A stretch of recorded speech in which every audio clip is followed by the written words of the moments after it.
Good morning, everyone. My name is Lanier, Roland. I want to welcome everyone to Easter sunrise service at Meadowdale Baptist Church. These are different times that we're in today. This is something that I've never had a sunrise service quite like this. Obviously, today is not Easter. This is being filmed early. It's also not sunrise. Sunrise was a couple hours ago. As well as the service, I've never done one where my audience was a camera. So I want everybody to appreciate where we're at, that we are having a service today, that we're being safe, that we are doing the things that would keep the members of our church safe. And so Christians have always done things that were different and whatever they had to do to worship God. And of course, this is a special morning. This is Resurrection Sunday. This is a time when we remember what Jesus did and all the things that led up to it.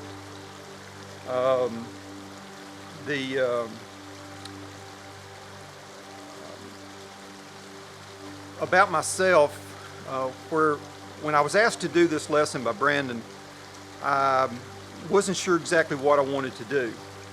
There was something that was on my mind, but I didn't know if it was really, I've done this before, and if you were with me when I first did it, I apologize, you're going to hear it again. If you were in our Sunday school class a year or so ago, you've heard this, but I figured that probably not too many people were in both of those categories. I've been known to travel a little bit, and I've had, I get asked a lot of times, a lot of times people will ask me, well, where are you going next? Or occasionally I will get asked, of all the places that you've been, what was your favorite? Or what's the favorite thing that you've done? And it's kind of it's a hard question, and it's just like the question of which one of your kids do you like the best. If you do it right, each one of them thinks that they're the favorite. They're the one that's the most special. But in thinking back on that, I've not been to a lot of places, but of the places that I've been, I have done some really special things and seen some special things. I've seen the tallest mountain in the world. I've not climbed it, but I've seen it. I have I've seen trees that were so big that the way you measure them is not that you can't reach around them, but it is that it takes you a while to walk around them. I have seen Chuck Berry play live in the basement of the Blueberry Hill restaurant. I have sat on the edge of Walden Pond, and if y'all see me looking at my notes, yeah, I'm nervous, and this is strange for me. So I'm going to keep checking my notes to make sure I don't mess this up. But I've sat on the edge of Walden Pond, and I've listened, and I've contemplated things, at the same place that Thoreau did. And if you don't know what Walden Pond or Henry David Thoreau are, the only thing I can say is Google them. I've seen places in New Zealand that had to be what Eden looked like. They had to be. There was just no place. There's no way to describe the beauty of them. Other than saying that this is what Eden had to have looked like. So to say that there's a favorite is hard to do, except for one thing. There is one place and one thing that I have done that does stand above the rest of them. And we will get to that in a minute. What I want to look at is, in Sunday school occasionally I will ask the question, what are the most important verses in the Bible? What verses are there that make the greatest difference in the Bible? And a lot of people will say, well, there's not one of, the most important verse, or they might say, well, it's John 3:16. And there's some other verses that you can say are very important. But what I have come to believe is that there are two verses that, whether or not they're the most important, I don't know, but they're the most pivotal. In other words, the Bible itself hinges on these two verses. The funny thing is, both of these verses occur in a garden. And without the first one, you say, well, how are they pivotal? Without the first one, the Bible wouldn't be necessary. We would have never even thought to need to write anything down, because everything would still be perfect. And without the second one, which is where we're going to get to, it would be useless. It would have there would be no reason for even having it, because it would have done us no good. So what we're going to do is we're going to look at this first verse. If you've got a Bible with you as you're listening, you can turn to Genesis chapter 3. Now, we all know the background of this story. None of these verses are going to come. There's no major revelation here. That's something that you've never heard. But we know the backstory to this first verse. Adam and Eve are living in the garden. Every day they commune with God, and everything is perfect. But God told them, now there's a tree here in the midst of the garden, and the fruit of that tree is forbidden. You can do anything you want. You can eat anything you want. You can do anything you want. Just leave that tree alone. Well, we know that the story of Satan coming, telling them that that's really not what God meant, and that they should, if they want to be like God, they should eat of the fruit. And we know that they decided that's what they were going to do. Eve took it and ate it, and she gave it to her husband. And the bad thing of it is that when they did eat it, what Satan had told them was true. Because where they became like God was that they immediately knew the difference between good and evil. And in Genesis chapter 3 and in verse 7, and the pivotal point here is not even the whole verse, but we're going to read it. And the eyes of them both were opened, and they knew that they were naked. That phrase there, and they knew that they were naked, if that is the instant where everything changed. Everything from that point forward, human beings were different. At that point, they had committed sin. They had disobeyed God, and because of that disobedience, sin and death came into the world. Now, we know that God said that the penalty for sin is death. But what God did is He didn't kill Adam and Eve outright.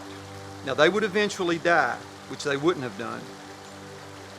But what He did was He took an animal that was not guilty of anything, and God killed it, and He took the skin, and He gave it to them so they could cover themselves. They had tried to cover themselves with fig leaves, and we know what you do something with leaves, they're not going to last. It's like all these leaves that are around here. They all turn brown, they crumple up, and they go away.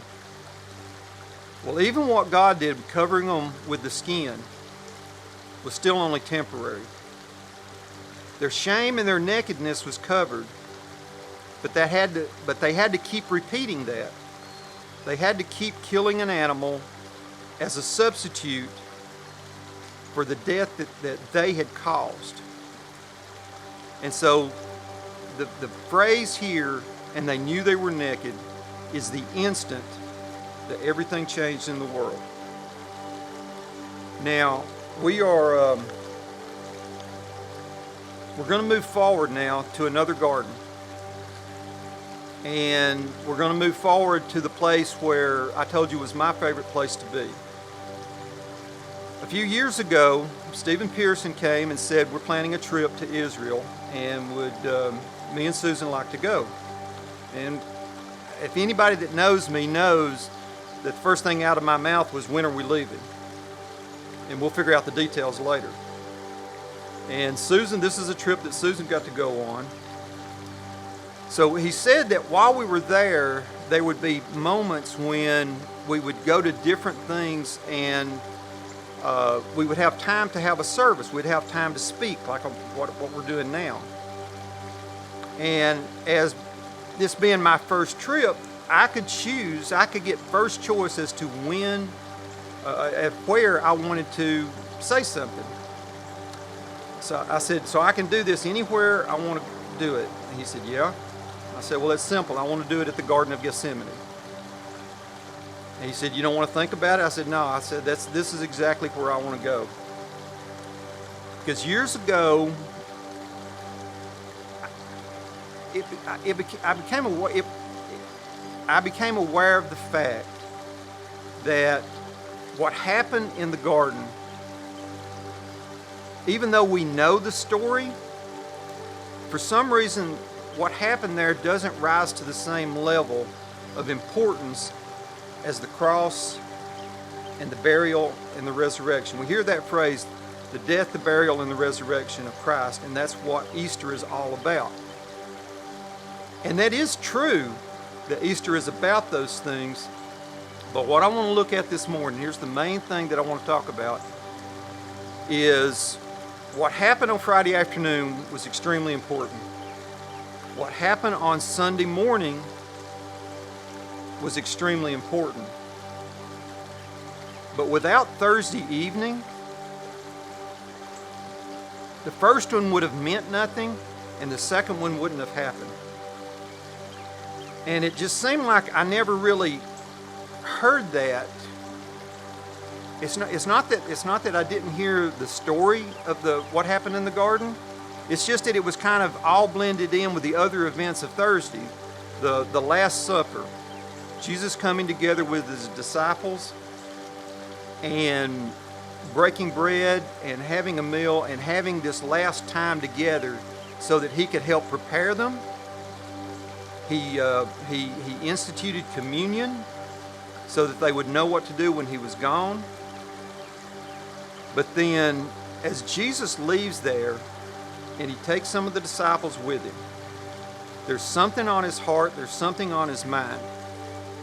And he is trying to come to grips with this. And you say, well, Jesus was God. Why would he have to come to grips with anything? What you also have to remember is that Jesus was also human. And he was, and that's the great mystery. Jesus wasn't half God and half man. He was 100% man and he was 100% God. And that human side of him had all of the same emotions and fears and everything that comes with being human. He experienced it. And he needed to go somewhere and just talk to God. And talk to God about something very specific. So they went to the Garden of Gethsemane. He leaves Peter and James and John and says, I'm going to go a little further by myself.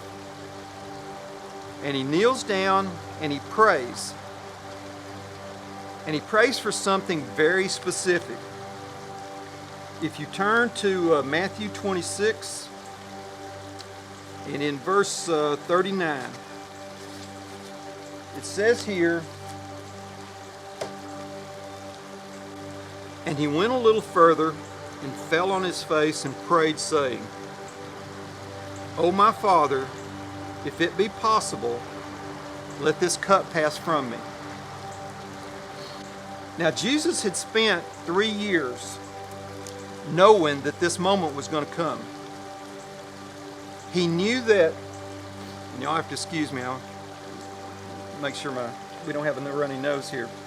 But Jesus had spent 3 years fully aware of his purpose here on earth. He had been preparing his disciples for this moment. All of the teaching, all of the fellowship that he had had with them, everything that had happened was good, but it still led to this moment that Jesus would have to become this sacrifice. And the thing of it is that he didn't want to do it. Now that may sound strange, and there's a lot of people that say, I don't know what I'm talking about, but not only does he ask this once, but 3 times he goes to God and says, if it be possible, let this cup pass from me. If it be possible, God, can we find another way to do this? Because I believe that as he was going to the garden, and as he got to the garden and as he started praying, I think there was a story that he would have absolutely known. And I think there's a story that was on his mind and on his heart. If you go back to Genesis chapter 22, and we're not going to read the whole verse, I'll go through it with you.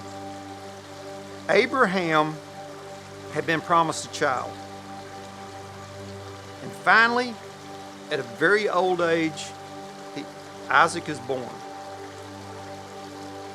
Well, when Isaac gets some age on him, it doesn't tell us exactly how old he was, but he had to be, at least 10, 12, 14 years old. God tells him to take Isaac up to the mountain and sacrifice him. This son that I have promised to build a great nation out of, I want you to take him and kill him and sacrifice him as an offering to me. Well, now I'm sure Abraham wasn't very happy about that. I'm sure he questioned God. That's one of the things about the Bible is sometimes we have to put ourselves in people's situation to know just how they felt, because the Bible doesn't always give us those details.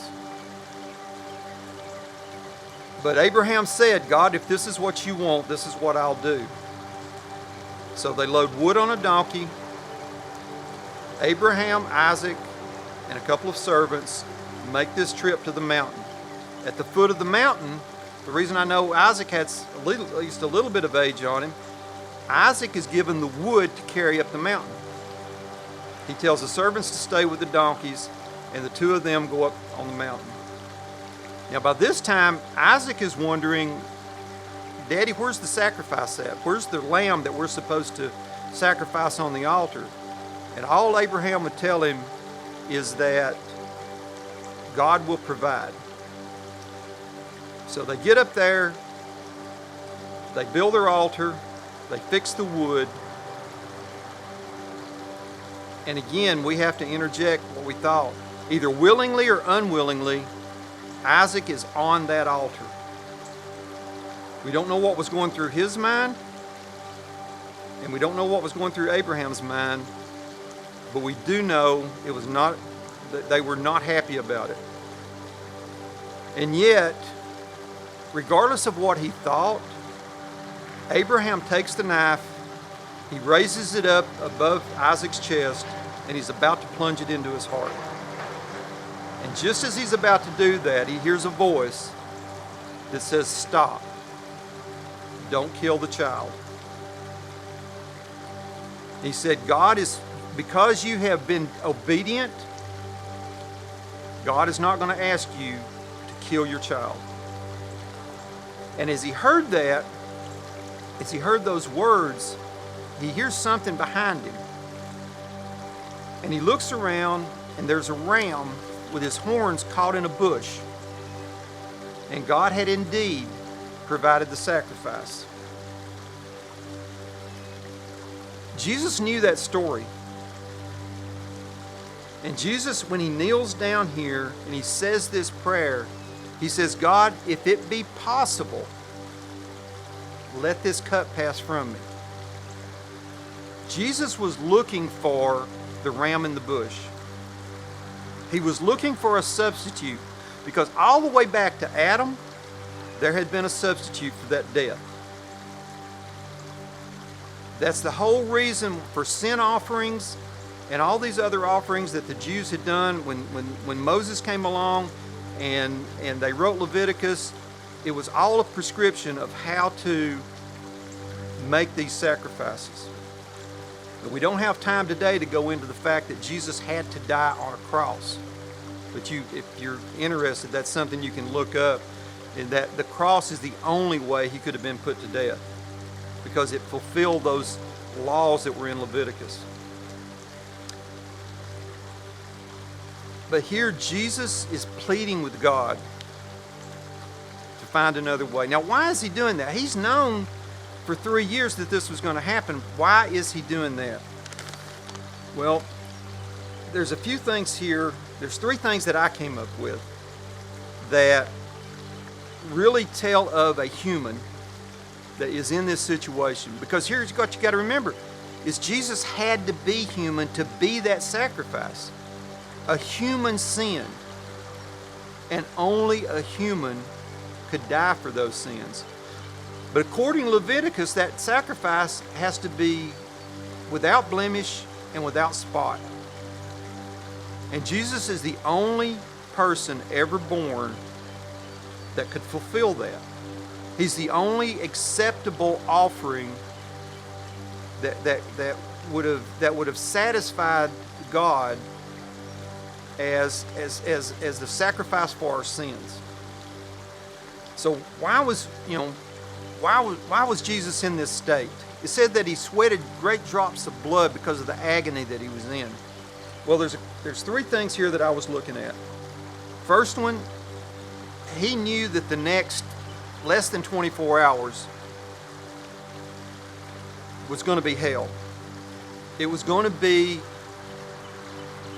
the pain and the agony and what they were going to put him through with the torture and the journey up the hill to Golgotha, and then the hanging on the cross.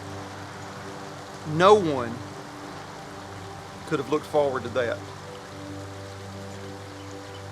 There's also the spiritual aspect of it, in that the only innocent person who ever lived was about to have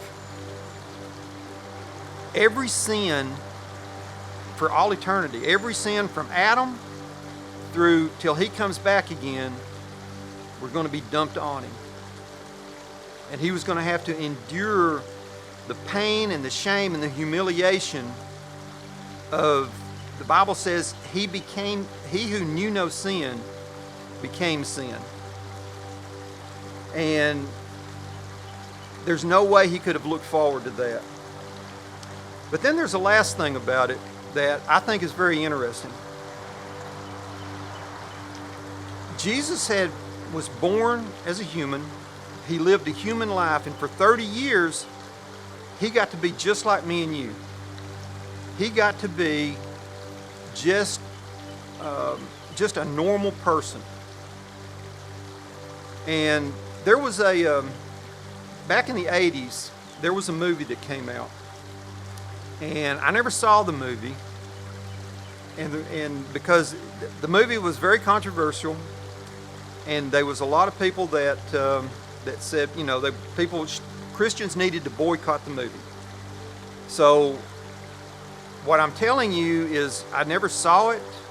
I read some about it. I heard some about it. But the concept of the movie, whether the movie was any count or not, I don't know, but there was a concept there. The title of the movie was The Last Temptation of Christ. And in the movie, when Christ is hanging on the cross, there's a scene where, whether it's a vision, his imagination, whatever it is, he sees himself not going to the cross. He sees himself just simply living the rest of his life as a normal human.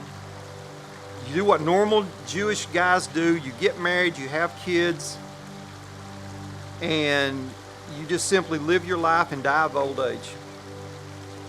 And I think Jesus enjoyed being human. I think sometimes we lose that a little bit. I think he liked being one of us. I think he liked the fellowship. I think even though this is God, I mean, he came from heaven. But I think there was a special bond that he has for us, and that's going to become very, very important. So I think this last temptation was to just simply not do it. To just simply say, you know what, it ain't worth all of this. But the verse doesn't end there. The verse goes on to say, and this is well, everything that I've said up to this point brings us to this phrase. Because this phrase right here this phrase right here changed all of history. It didn't just change the events of that day. It changed all of human history for all eternity. Not just our history, not just world history, which it did change, but it changed for all eternity how it affects you and how it affects me. Because he followed up when he said, "Oh my Father, if it be possible, let this cup pass from me." But then he says next, in all three of these places where he prays this prayer, he says, "Nevertheless, not as I will, but thy will be done." He knows that this has to be done. He knows that he is the only person who can do it. He knows that without him going through what he's going to have to go through, you and I have no hope for the future. We are going to be stuck in our sins. We're going to be stuck looking for a substitute, something that we can do to try to please God, to try to mend this rift that happened when we sin. And not throwing all this back on Adam. Believe me, if Adam hadn't messed up, I would have. So Jesus is doing this so that you and I can have hope. And if you look at why we're doing this, why did Jesus go through with it? You know, we looked at some reasons why he didn't want to, but we don't have to speculate as to why he did do it. He had just told his disciples the reason he was doing it. He told them that greater love hath no man than to lay down your life for your friends. Now, who are Jesus' friends? He was talking to his disciples, and obviously they were his friends. But he wasn't just talking to them. He was talking to every man, every woman, every child for the rest of history who believed in him. He was doing this out of love for you and I, because he knew that we could not do this for ourselves. He was the only person who could do it. He was the only person who could mend this gap that had been created between us and God. And so, as we look at this phrase, these words that were said right here, because you think about it, a disobedient Christ at this point, if Jesus had said, I ain't going to do it. They're not worth it. It's not worth it. I'm going home. This just isn't worth it. They could have still came and arrested him, which they were on their way to get him. They could have still arrested him. They could have still beaten him practically to death. They could have still tortured him. They could have mocked him. They could have done all of these things that they did Thursday night and into Friday morning. They could have still carried him and nailed him to that cross. And he could have still died on that cross. But here's the problem. A disobedient Jesus was no different than the two thieves hanging next to him. It didn't matter what they had done. They had sinned, he would have sinned. And you can say, well, that was impossible. I think Jesus had the same free will that we exercise. He made a choice. There was a decision made that I am going to do this for the people that I love. And so here, as we sat here on Resurrection Sunday, the reason that God honored everything that he did and brought him back was because he was obedient. You can't be obedient if you have no choice. So I've always felt like when we talk about Easter and we talk about the death, the burial, and the resurrection, it really ought to be the choice, the death, the burial, and the resurrection. Because without that choice, the death would have meant nothing and the resurrection would have never happened. And I've just always felt like it needs to be a part of it. We need to understand that he chose to do what he did, to endure what he did, so that we could have life and have it eternally. And to spend all eternity in his presence and the presence of God. And that is the purpose of the worship of him. That is the purpose of honoring him and of remembering this and of spreading this to everyone else. This is the story that God wanted us to know, because he didn't want those friends to just be that handful of people. If his death meant anything, it was because it was for everyone. So I hope everybody has a good Easter. I know this is going to be different. I know we're probably not going to be with a lot of the family that we would normally expect to be with today. And as Christians, I think we have a responsibility to try to be safe, to not say that, well, you know, we're going to have church regardless, because the safety of our people, the safety of our older people, means more than the occupation of 4 walls, or in Meadowdale's case, 8 or 9 walls, or however many it is. So I want to thank everybody for listening, and hopefully it won't be very long before we will have a chance to do this in person. Thank you.